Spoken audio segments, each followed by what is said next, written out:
ഫെബ്രുവരി 17, 2025 വിപ്രവാസ കന്യക. സ്ഥലവാസികൾ പറയുന്നതനുസരിച്ച് 1673 ഫെബ്രുവരി 17 വടക്കൻ ബ്രസീലിലെ സാന്റാ കാറ്ററിന ദ്വീപിലെ പട്ടണമായ നോസ സെൻഹോറ ഡു ഡെസ്ട്രോ കണ്ടുപിടിച്ചത് ഭാഗ്യാന്വേഷിയായ സാവോ പള്ളിയിലെ ഫ്രാൻസിസ്കോ ഡയസ് വെൽഹു ആണ്. അദ്ദേഹത്തിന്റെ കുടുംബവും 2 ജെസ്യൂട്ട് വൈദികരും ഏതാനും ബ്രസീലിയൻ വംശജരും 100 കണക്കിന് ഇന്ത്യൻ ജോലിക്കാരും അവിടം കൈവശപ്പെടുത്തുകയും ചെയ്തു. അവരുടെ താമസത്തിനു ശേഷമാണ് ഇപ്പോഴുള്ള പട്ടണമായ ഫ്ലോറിയനോപോളിസ് വളർന്നതും പള്ളിയിൽ നിന്നും കത്തീഡ്രലായി മാറിയതും.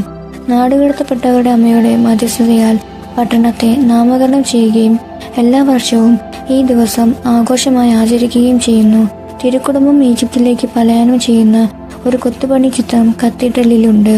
ഇറ്റലിയിലെ ഡെമിറ്റസ് വർക്ക്ഷോപ്പുകാർ ലിൻമരത്താൽ കൊത്തിയ ഈ രൂപം 1902 മെയ് 30 ആശീർവദിക്കപ്പെട്ടു.